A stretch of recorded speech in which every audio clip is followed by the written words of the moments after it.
আমরা যে দিনগুলো অতিক্রম করছি, এই দিনগুলোর মধ্যে এমন কোনো দিন নেই সে বলে না, হে আদম সন্তান, আমি তোমার কাছে এসেছি, কিয়ামতের আগ পর্যন্ত আমি আর ফিরে আসব না।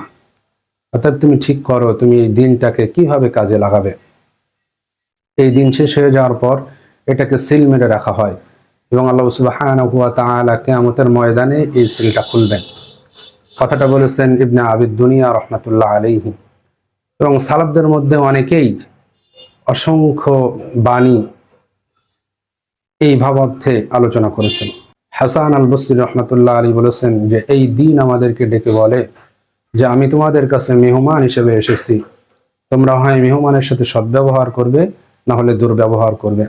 আমরা যদি দুনিয়াতে কোনো মেহমানের সাথে খারাপ ব্যবহার করি, মেহমানের প্রতি কৃতজ্ঞ না হই, মেহমানের প্রতি আমি যদি আন্তরিক না হই, তাহলে সেই মেহমান আমাদের দুর্নাম করবেই। সে বলবে যে আমার সাথে খারাপ ব্যবহার করা হয়েছে, আমাকে মেহমানদারি করা হয়নি। তেমনি ভাবে এই দিনটা আমাদের কাছে মেহমান হিসেবে এসেছে। আমরা যদি এই দিনে আল্লাহ সুবহানাহু ওয়া তাআলার আনুগত্য করে, দাসত্ব করে, ইবাদত বندگিতে না কাটাতে পারি, তাহলে এই দিন কিয়ামতের ময়দানে আল্লাহ সুবহানাহু ওয়া তাআলার দরবারে সাক্ষী দিবে যে এই দিন আমি গিয়েছিলাম তার কাছে, 24টা ঘন্টা সে কাটিয়েছিল, কখনো আপনার ইবাদত বندگি করেনি, কোরআন তেলাওয়াত করেনি। এইভাবে বলতে থাকবে। হাসান আল বসরি রহমতুল্লাহ আলাইহি কথাটা বলছেন। তেমনি ভাইরা, আমরা রমজান মাস অতিক্রম করছি, একটা রোজা চলে যাচ্ছে, দেখতে দেখতে 4টা রোজা চলে গেল, আজকে আমরা পঞ্চম রোজায় আছি। পঞ্চম দিনেও অনেক মানুষ এখনো আছে 5টা পৃষ্ঠা আমরা কোরআনটা পড়তে পারেনি। 5 রাকাত বেশি নফল নামাজ পড়বো, সেটাও আমরা অনেকেই পড়তে পারেনি। সে আগের মতোই আমাদের দিনটা চলছে। কিন্তু ভাই, এই দিনটা রমজানটা চলে যাচ্ছে, সামনে আর একটা রমজান আমরা পাবো, এই গ্যারান্টি আমরা কেউ দিতে পারবো না। কেউ দিতে পারবো না আমরা যে সামনে আর একটা রমজান। তো এই রমজান যদি আমাদের শেষ রমজান হয়ে যায়, তাহলে শেষ রমজানের সময় আমাদের ইবাদত আমল, আমাদের ইস্তেগফার, আমাদের নফল ইবাদত গুলো কেমন হওয়া উচিত? আপনি কি মনে করেন কেমন হওয়া উচিত? একজন সালাফ, নেককার সালাফ একবার এক জানাজায় গিয়েছিলেন। জানাজায় যাওয়ার জানাজার নামাজে অংশগ্রহণ করার সময় তার পাশে যে ব্যক্তিটা ছিল, তার সাথে তিনি বললেন যে পৃথিবীতে যদি এই লোকটা, মৃত ব্যক্তিকে যদি ফিরিয়ে দেওয়া হতো, তাহলে সে কেমন ভাবে আমল করতো তুমি মনে করো, বা সে কিভাবে দিন কাটাতো বলে তুমি মনে করো?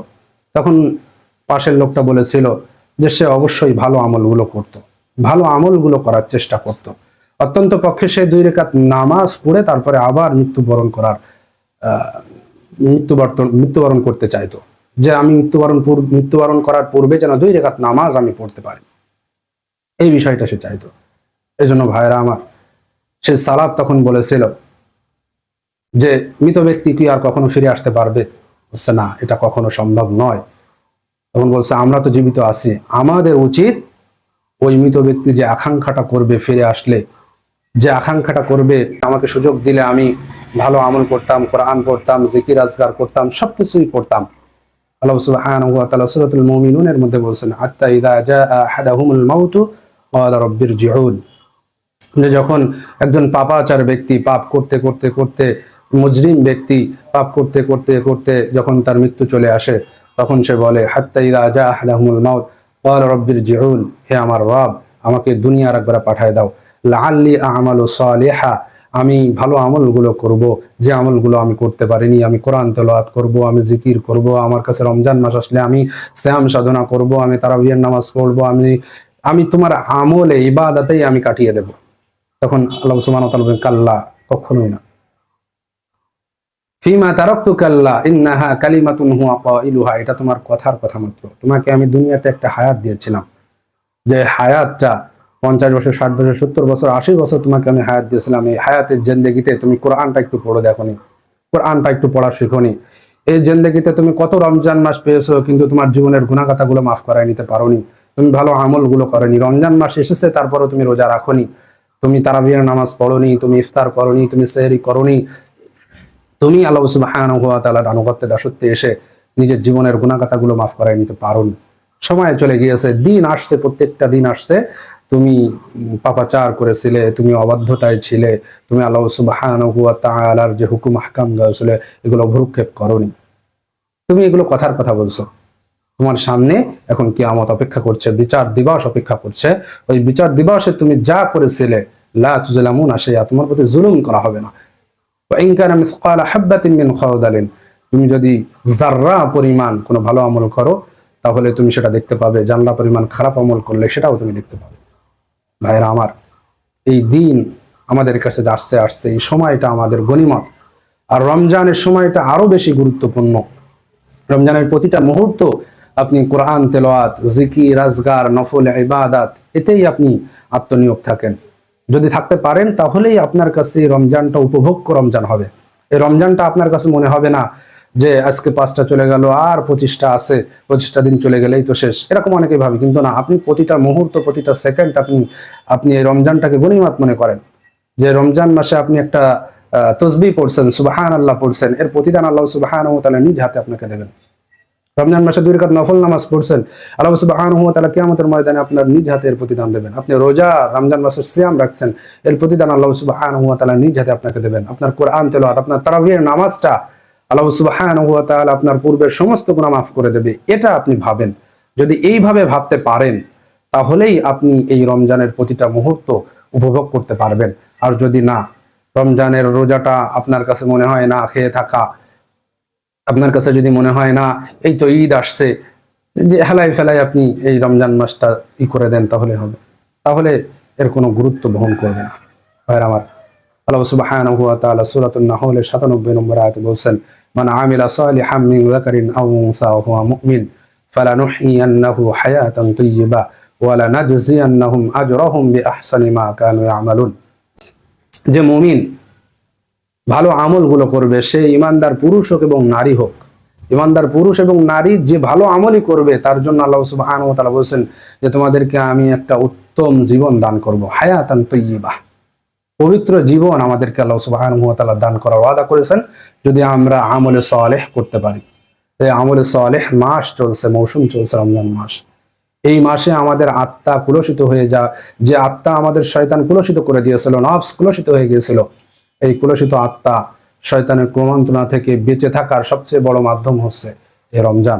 এই রমজানে আপনি আপনার নফসটাকে শিকলবদ্ধ করে আল্লাহ সুবহানাহু ওয়া তাআলার আনুগত্যে আনবেন, ভালো আমলগুলো করবেন। যদি করতে পারেন তাহলে আল্লাহ সুবহানাহু ওয়া তাআলা আপনাকে পবিত্র জীবন দান করার ওয়াদা করেছেন।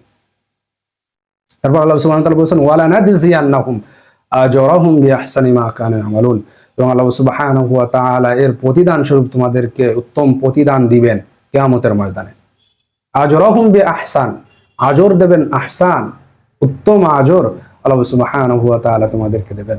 এজন্য ভাইরা আমার, এই রমজান মাস চলে যাচ্ছে, প্রতিটা মুহূর্ত আল্লাহ সুবহানাহু ওয়া তাআলার ক্ষমা রহমত আমাদেরকে ডাকছে।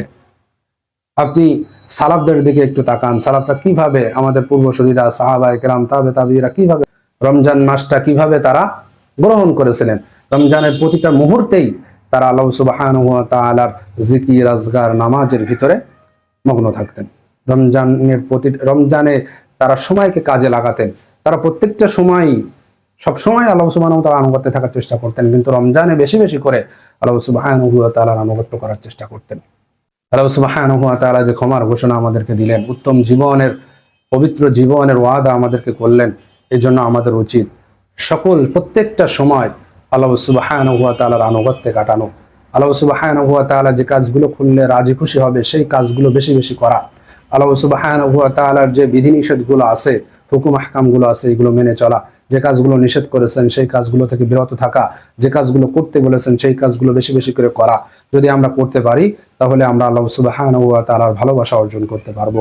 আল্লাহ সুবহানাহু ওয়া তাআলার প্রিয়